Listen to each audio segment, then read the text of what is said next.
Good morning, educators. I, Edwin Noren, as the first as the first speaker of the opposition team, proudly present our case. Our stand is we are okay with the status quo that are being presented here. The fact that in this current law, people who done victimless crimes are still being criminalized just like if they done a regular crimes.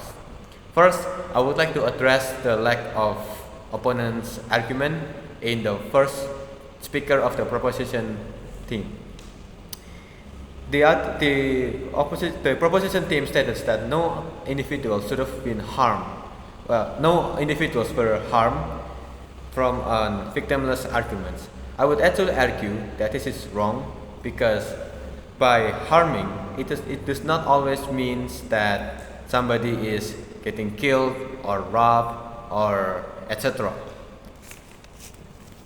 Second, there are no explanation for how the government would deal with a recurring crime done by the same person, ever if their life has been improved by rehabilitation, because the actions were decriminalized.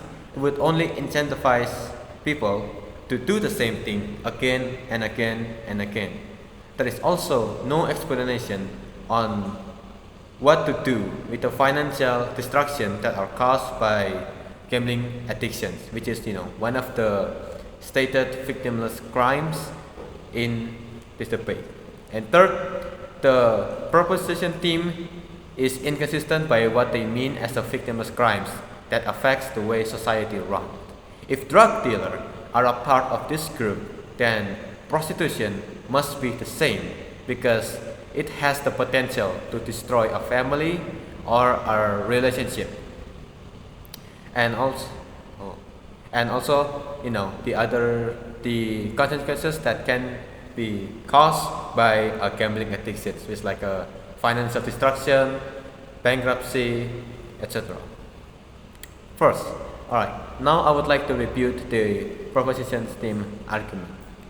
If rehabilitation were to replace mass incarcerations, it would also abolish the criminal record system, which the first speaker of the proposition team stated that it can negatively impacts the life of the felon after their time in prison. First, I would like to state that criminal records should not be abolished because it is the way to tell people that no matter how desperate they are, they still must not resort to victimless crimes like prostitution or resort to pleasure from drugs, for example. Criminal records is a long-term punishment that can impact someone's life way after they've done their crimes, obviously. This would also teach a lesson to other people that they should not do victimless crimes. So it would not only teach the lesson for the perpetrators, but also for their associates, for example, because obviously their life is now getting affected by the criminal records. Second, even if the act of rehabilitation improves the perpetrator's life, it still does not deter the perpetrators hard enough to fully stop their addictions. If anything,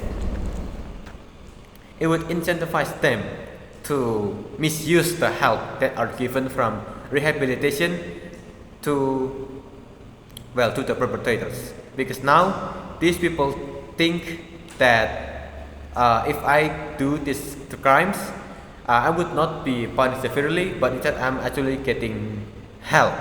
So as it would only incentivize them to start doing the crimes, to repeat the crimes again, so that they could start getting help again, maybe in the form of a shelter, or as the first speaker of the proposition has stated, a socio-economic betterment.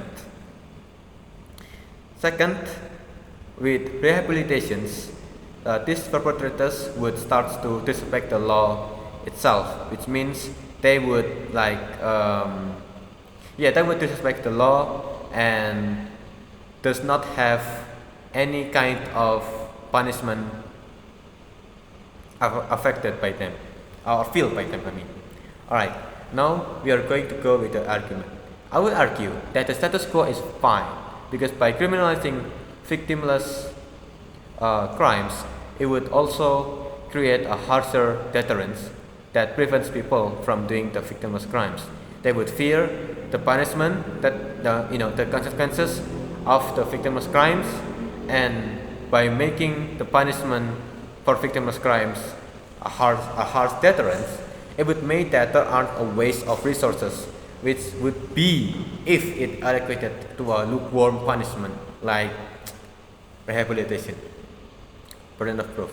And like I said earlier, the status quo and the principle is justified. It's justified because with the criminalization system, as of right now, of the and the punishment of the victimless crimes, the perpetrator would actually fear the consequences of their actions and would have to incentivize to not do their crimes again.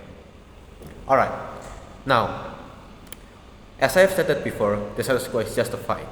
The act of criminalization victimless crimes would actually bring more good than harm. And so, why does rehabilitation would actually bring more harm than good actually? Well, the reason why is that if it is true that people had the freedom and the rights to do what they wanted to do with their life, but it should not come at the expense of their other rights and other people's rights. For example, a father of a family may consensually and intentionally gamble all of his money away, but there are a potential loss of it, obviously. If even you can agree that the potential of losing a bet is bigger than winning it. Now, if the father gambled all of his money away, lost it all away, then the father also disrupts his children's rights to gain educations and to be clothed and fed by the father. If mass incarcerations and harsher punishment were the punishment to begin with when talking about victimless crimes, then the father may not do the actions at all.